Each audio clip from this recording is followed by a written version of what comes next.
Good morning, Year 8. So this half term we've been looking at identity and exploring it through the medium of poetry.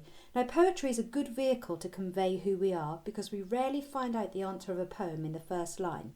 And in the same way, we rarely, if never, find out who we are from the first day of our lives. So just like getting to know ourselves, poetry is designed to be a living process where the reader gradually understands the poet's ideas as they read through the poem more often and in more detail. And we learn more about ourselves as we try new things and meet new people. And many of you have said that you didn't understand a poem at first, but when the poem gradually revealed its secrets to you, you had a moment of enlightenment. And you've told us that you have found this unit very interesting. So this last series of lessons is about you writing your own poetry and finding your own voice. We've been through quite a journey so far in this unit of identity, haven't we? We've discovered what identity is and who we are, and more importantly, we've looked at what identity means, and looking beyond the surface meaning to the etymology of the word identity, we've discovered that it means sameness. And from our study of the giver, we know that sameness means that people don't have individuality and can't identify in themselves in the way they want to. And a lot of you in the Google Forms said you found that was quite unsettling and unexpected. You learned something that you hadn't known before. Now, how we see ourselves and how others see us as part of a community, our heritage, for example, is equally important. But also, if you look at poems like Catherine, you can see that identity changes throughout our lives and our relationships with others develop. We've also explored what shapes our identity, how people like in The Hunchback could bully us. And some of you gave some specific examples from history, such as the Jewish people being bullied and manipulated and eventually exterminated by the Nazis. So our values, our actions and our associations shape who we are. And identity can also bring about our downfall, but it can also bring about great joy in our lives. So your task in this last week is to write a character poem on the theme of identity. And you're going to support it with a short commentary of about 100 and 150 words to explain your choices and what you hope to achieve in the poem that you wrote. So the purposes of this lesson is just to walk you through that process and to give you some examples so you can plan carefully, and then next lesson you're going to write up your poem. I think the first thing to be said about writing poetry, just like writing short stories or writing opinion pieces, is that you are the author. So you have the choice to do whatever you wish, as long as you've thought about it carefully beforehand. The only parameters you're going to be given in this piece of poetry writing is that you're going to write it about somebody who's an outsider or a misfit. So you won't be writing about yourselves and your own identity. You'll choose a character, a persona if you like, to illustrate the things that you want to communicate about the idea of identity. So let's explore what that means a little bit more, shall we? An outsider or a misfit is a person who does not belong to the mainstream society, and they find it hard to meet its strict expectations. They're a person who doesn't fit within the society, so they are without, they are outside. Somebody who fits is somebody who meets expectations. If you're a misfit, you don't meet those expectations. So we're looking for groups of people who don't necessarily feel as if they're involved. These are people who have interesting stories. Something's happened to them in life. They've chosen not to conform.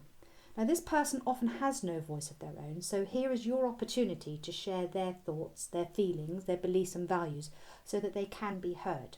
So you're going to choose someone who has no direct power over their own lives. Okay, so get yourselves thinking, and then we'll look at some examples on the next slide.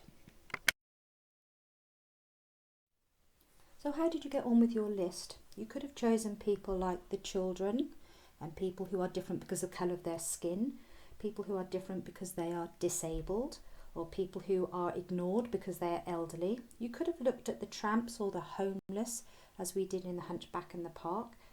You could look at the person in this image, people who might be bullied in school and simply feel ignored or isolated.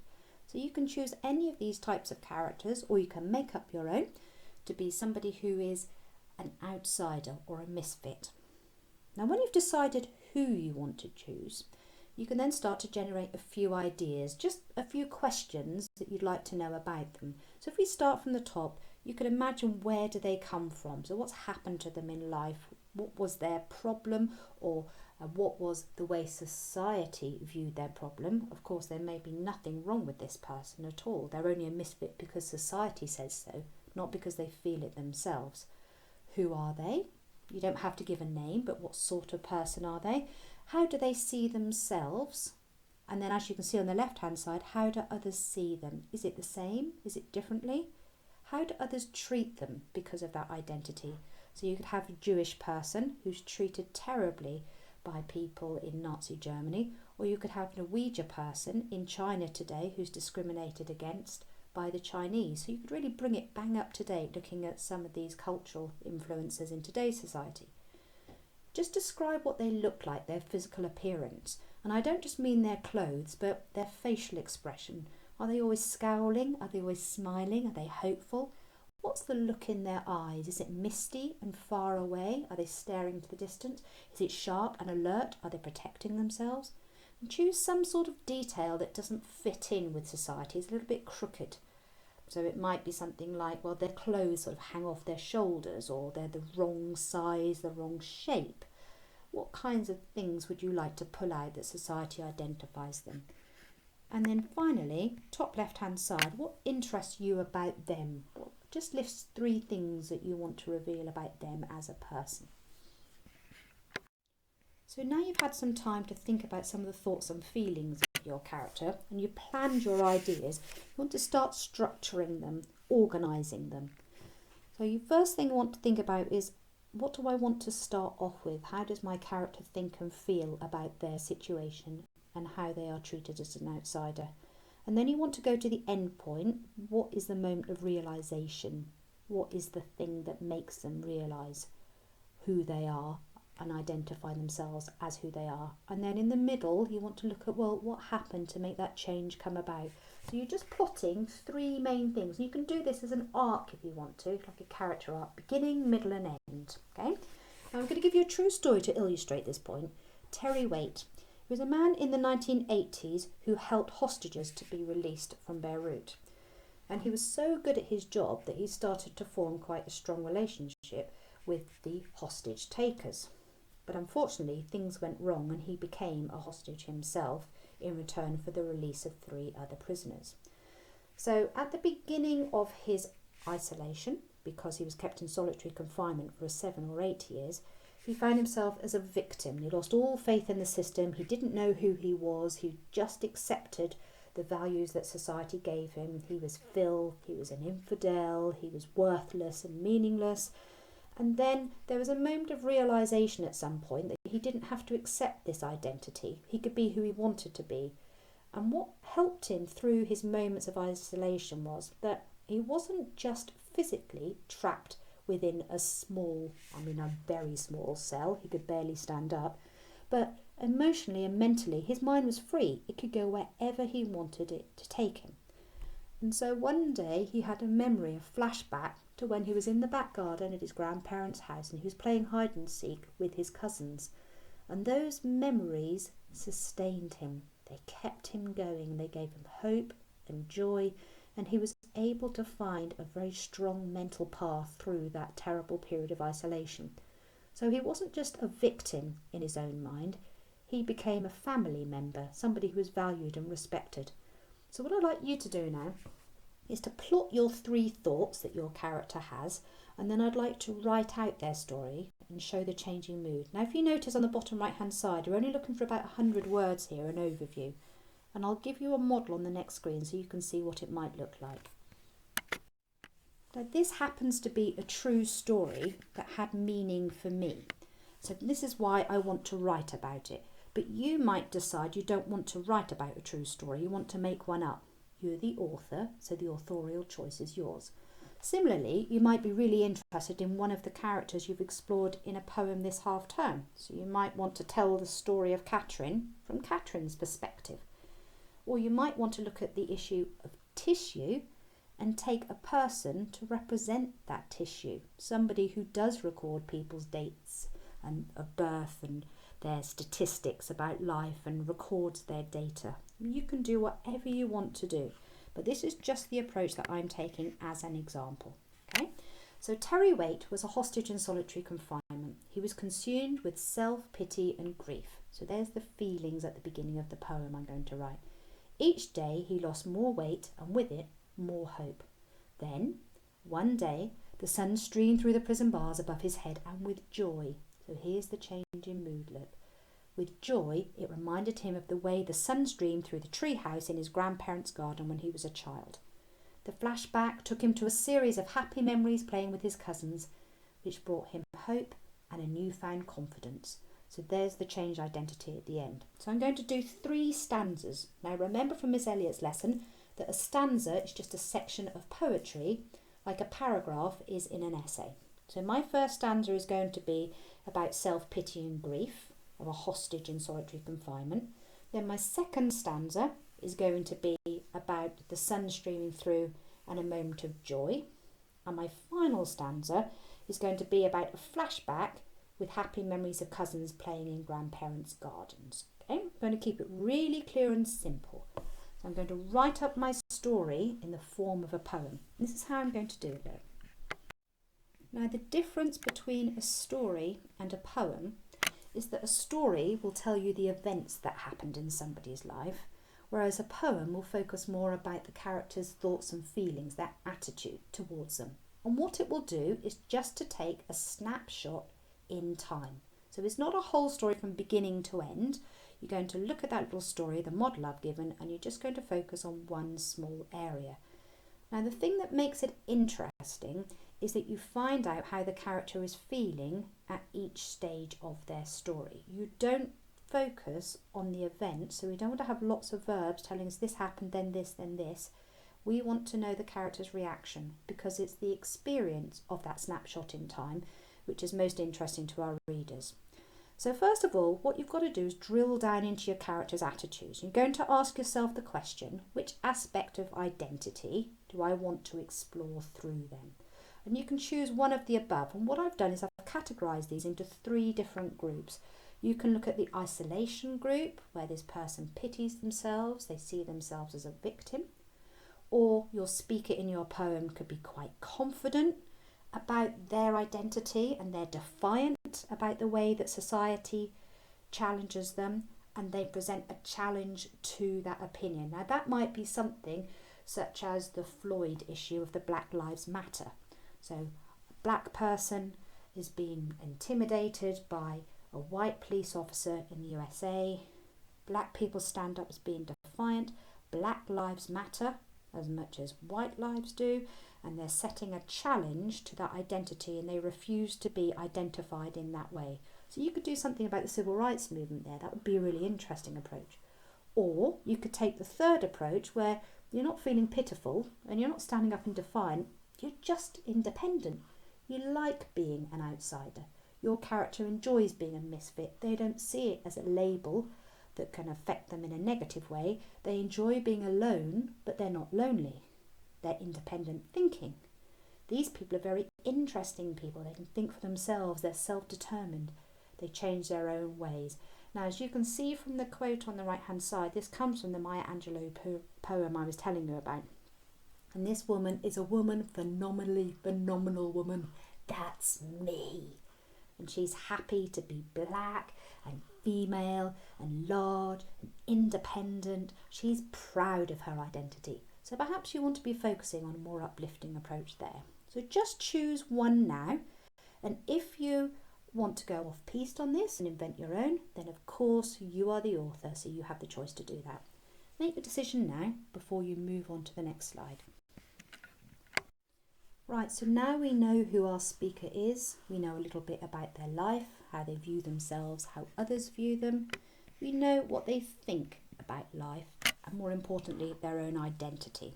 So you're in a position to think about the feelings that you want to generate in your poem for your readers now. So you're at the stage where you're thinking about what kind of mood could you choose.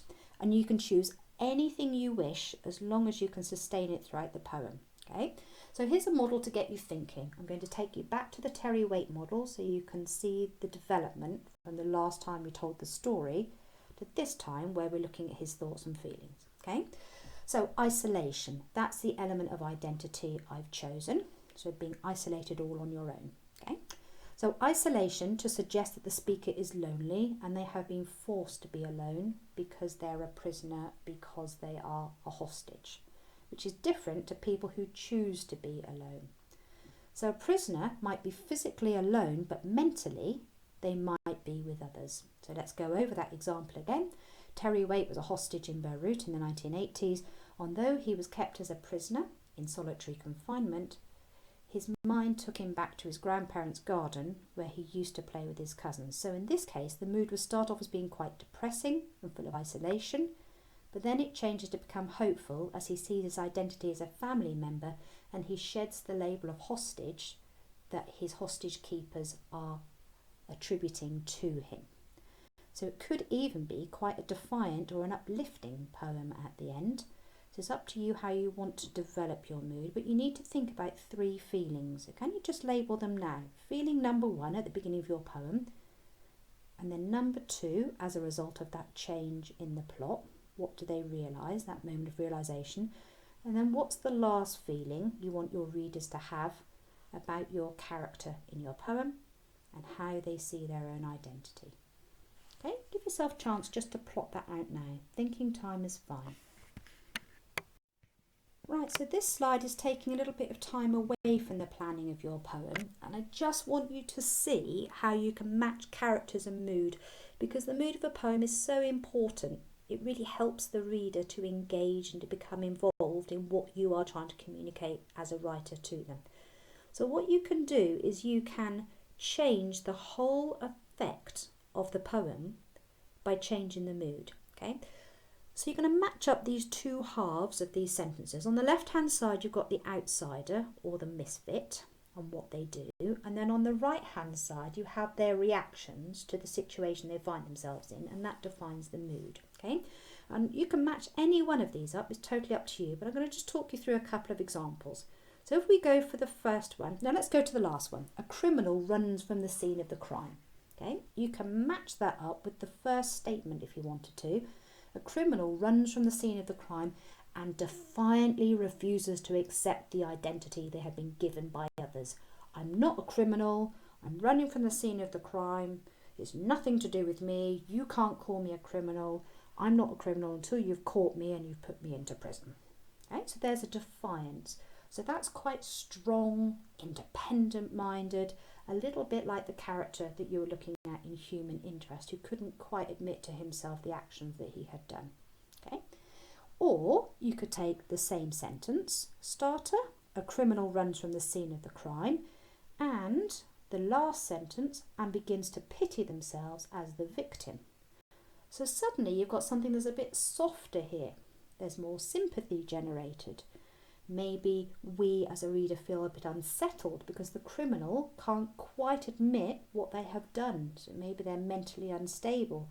That could be more threatening. So can you see the whole feeling of the poem is changed by the reaction of that outsider or misfit? The mood is different according to the actions that we're using. So we're just going to look at what kinds of words create actions and how actions are very important to the mood.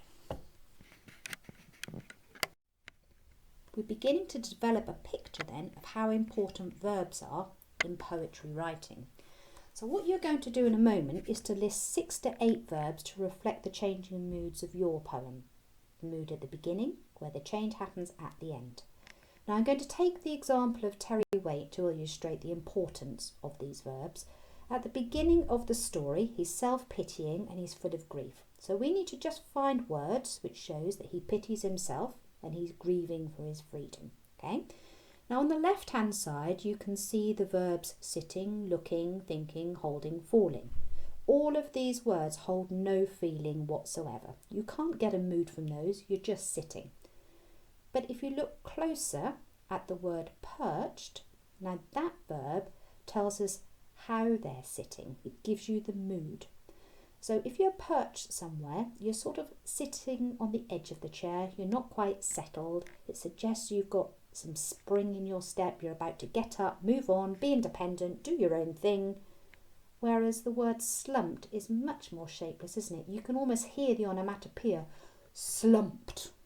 No energy, no shape, no hope. And that might best suit a feeling of self-pity and grief than the word perched. Okay, let's take another example. Look at looking. Now, if somebody's looking, you might say they are piercing. Their eyes have a piercing stare. So they are piercing into something, shows they're really concentrated, they're focused, they're looking only in the one direction. Pierce gives the impression they're almost stabbing, like a needle pierces a piece of fabric. Whereas the word staring, you can even hear the slowness in the word staring, is all devoid of energy, isn't it? It's a self-pitying movement. You just stare, you've got no reason, there's no hurry, you're not actively engaged. Thinking is the same, look. Reasoning, you're rationally trying to work something through, you might be problem solving, but supposing, well, I'm just supposing I'm going to be here for month after month, takes away all the power from that thinker. Cradling is nurturing and protecting, holding on to something. But grasping, if you grasp at straws, grasp at something, that's much more desperate, isn't it? So can you see that some of these words have genuine feelings? So I'd like to avoid ordinary verbs like sitting, looking, thinking, holding, falling. They don't hold any mood. And I'd like to really carefully research the 6 to 8 words that you need. And if that takes you 6 to 8 minutes to find your 6 to 8 words, and I think that'll be time well spent because it'll actually improve the quality of the mood as you're writing your poem. So I'll just give you time to do that now. And when you're ready, you'll go on to the next slide. Right, while you've been away then, I've been playing around with these verbs and seeing what they might look like if I put them into sentences. So here I think is probably the first stanza of my poem about self-pity. And I'm going to take the same Terry Waite idea, okay? Slumped against the wall, 2 long months had passed him by staring. He supposed 2, maybe 3 more would come and go, as surely as night follows day. His only crime had been to help those who had no voice of their own. And now he was one of them, filth, an infidel, a hostage, alone. Okay, so there is the poem. You can see the word slumped, and I've chosen a place for him to be slumped. And I imagine in a prison cell there aren't many places you can be slumped, so I've chosen a wall. And I've chosen how many long months when he's feeling down and depressed. And I thought 2 would probably sound quite reasonable. So I've just randomly chosen 2. If you notice, I've written a sentence that starts with the word slumped and ends with the word staring. The thing about poetry is you can separate sentences across lines. And if you have one line that runs on to another line, that's called enjambment. Some people still call them run-on lines. And what we do in poetry is we split up our sentence at the word where we want to emphasise the reader's attention. So I had a little bit of fun doing this. I didn't get it right first time, but I think I'm quite happy with this now. I've got the word slumped at the beginning, and then the word by ends, and then I've got the verb staring. And I thought it might be a good idea to put staring all by itself, because then it slows everything down. If that's the only word on that sentence, my readers are only going to look at that word. That might take them a bit of time to think about that. And I might even encourage them to do the same staring that my Terry Waite character is doing in the poem. That's quite clever, isn't it? Okay. And then the next one, I wrote, he's supposed 2, maybe 3 more would come up and go. And then I thought, as surely as night follows day would be a good thing to put on its own. I've chosen a little simile here, look. As something as is a simile. And I popped it all on one line because it seems like it's an afterthought. And I wanted my character not to have all their ideas come to them all at once. I've done the same thing a little bit further down, look. I've listed 3 words, filth, full stop, an infidel, full stop, a hostage, full stop. And I thought they might be quite interesting labels that the hostage takers have applied to this man. So they are his identity that he's been given by these hostages. And at the moment he seems to be accepting it because look, on that last word, all on its own again, is alone. So I put the word alone, alone. Can you see that? Isn't that clever? Just thinking about organising those ideas carefully. So as you're putting your verbs into sentences, you can write them out all the way along the page, but then I want to have a practice of where you want that break to be. And it took me 2 or 3 attempts before I got to this final stage, so don't expect it to be an immediate action.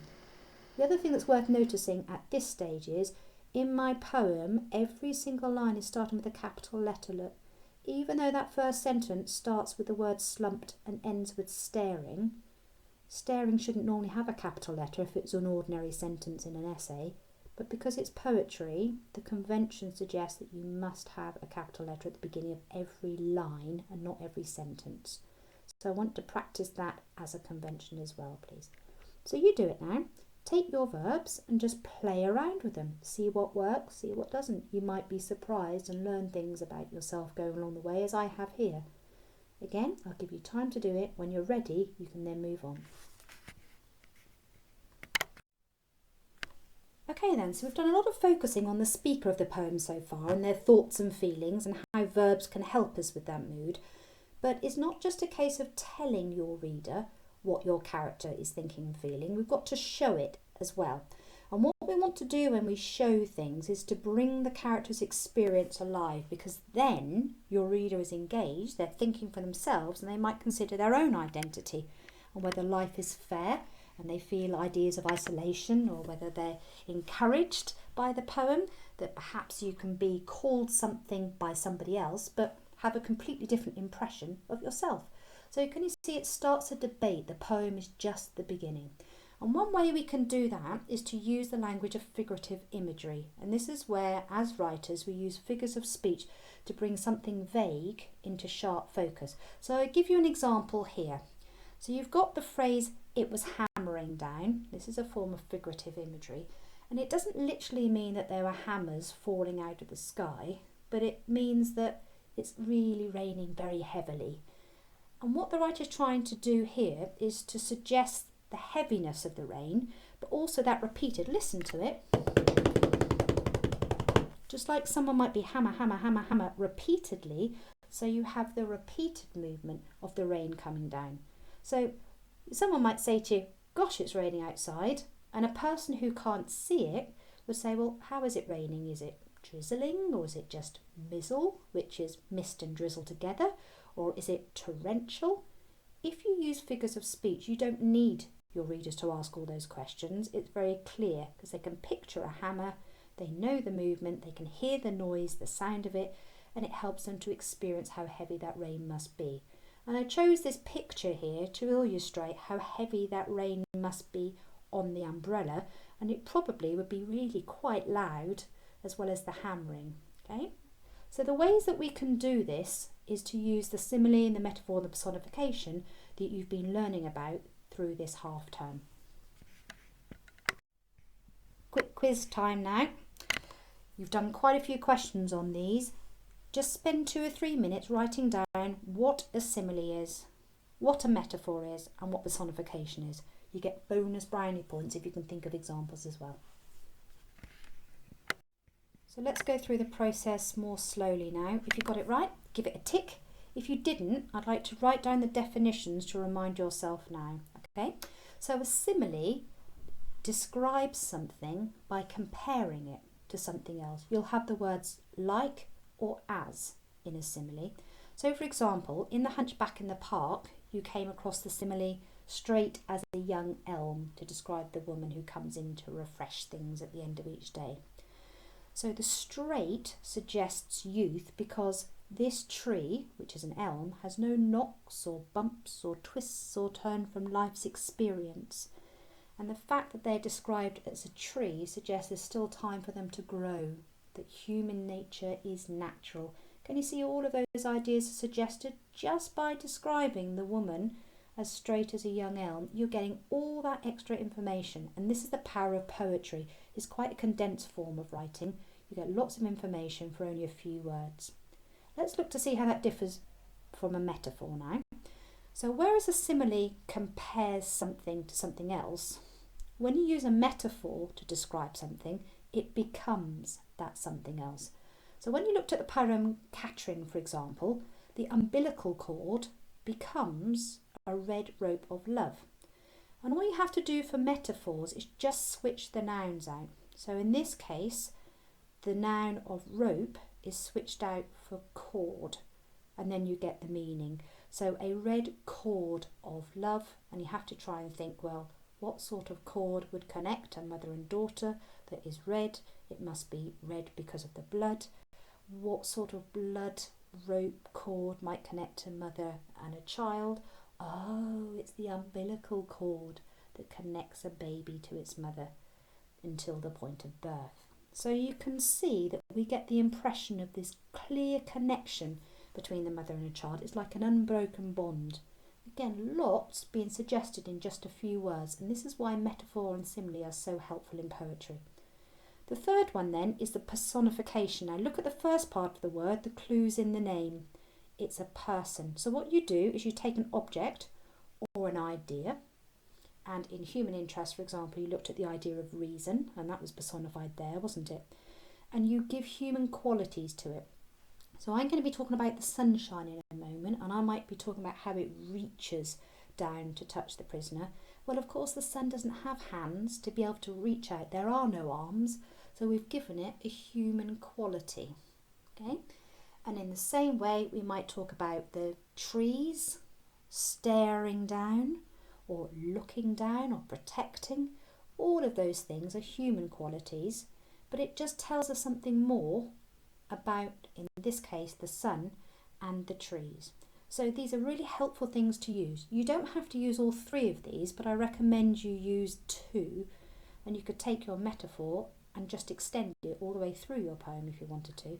So let's look to see how we could apply that to our poem plan so far. Now here's a new term for you. When you describe the feeling of a place through the weather, you're using pathetic fallacy. So mood through weather is pathetic fallacy. And it's well known throughout history, in stories and films and novels, that the sun is a happy form of weather. The sun has got his hat on, hip hip hip hooray. And snow always brings change or excitement. And thunder is all about energy and anger, electricity literally in the air. Rain can sometimes be refreshing, and clouds, as you saw in The Giver, everything grey, really depressing. Okay. Now in this next section of my poem, I'm going to be talking about the weather. So my second stanza is going to be talking about the power of weather in this man's identity. Okay. You don't have to go through this approach, but I thought it might be interesting because you can easily bring in some metaphor and personification that way. So I'm going to go for the sun, and I'm going to talk about how it saves Terry Waite from his depression, because it just shines through these bars. Look at the image on the right hand side to help you. And although the room is quite a dark place, it lightens up the feeling, the mood of the whole place, and it brings a little bit of hope. So then I thought, right, here's my student hat on now. Sun. So this saves Terry Waite. What else saves people? And I just generated a few ideas. I thought maybe a saviour. I thought perhaps a mother, or maybe even a good friend. And I thought, oh, that sounds great. I'm going to choose the good friend because that appeals to me more. So I'm going to compare the sun to a good friend. So at the moment, I'm only going to write down a simile. So the sun is like a good friend. And then this got me thinking even more. Well, how is the sun like a good friend? What's it doing to make it like a good friend? So then I thought, well, it looks like through that window that each one of those beams is like a finger, and it reminded me of a hand, and it looked like that sun was touching down into the bottom of that cell. And I thought, well, I wonder what would happen if that sun touched my depressed prisoner and lifted his mood. So I put the two together. Like a good friend, the sun reached out to touch the prisoner, and then that generated all sorts of ideas, and suddenly I became really creative and I wanted to write my poem straight away. So I went on to the second stanza next. Look to see what happened when I had that image clearly embedded in my mind. I went a little bit mad with the metaphors, look.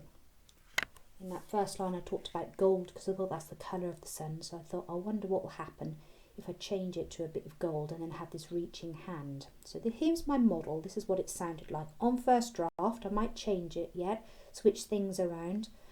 I'll see how it goes, but this is the first draft. Until one day, he was touched by a piece of gold. It landed so unexpectedly on his shoulder. He felt it warm him through to his bones, and as he gazed above, he saw a friend reaching out to touch him. Cradling the beam in his hand, he laughed until tears of joy ran down his face. Now there's a massive, great mood change there, isn't there, between all the depression and the victimisation in that first stanza, and now he's got tears of joy running down his face. But can you see you didn't get that joy in line 1 of this stanza? It gradually happened. He was touched, it was unexpected, it was warm.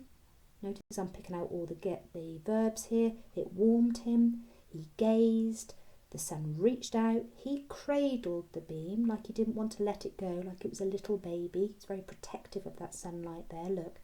And then in the end, tears of joy ran down his face. It's sort of flowing, you can't stop it. Now, I didn't do that on purpose, it just came out. I learned something about myself as I was going through the writing process. So sometimes just let your creativity flow, and you'll find that once you've got that hook, it will actually become quite easy for you to share your ideas. Okay, so have a go yourself now. Choose a form of weather that you think might match the mood. Go back to the previous slide and just have a practice, seeing if you can generate a few similes and metaphors, even a bit of personification if you want to, and just list, I would go 3 or 4 that you think might be useful, and then you could pick the best 2 that you want to put into your poem.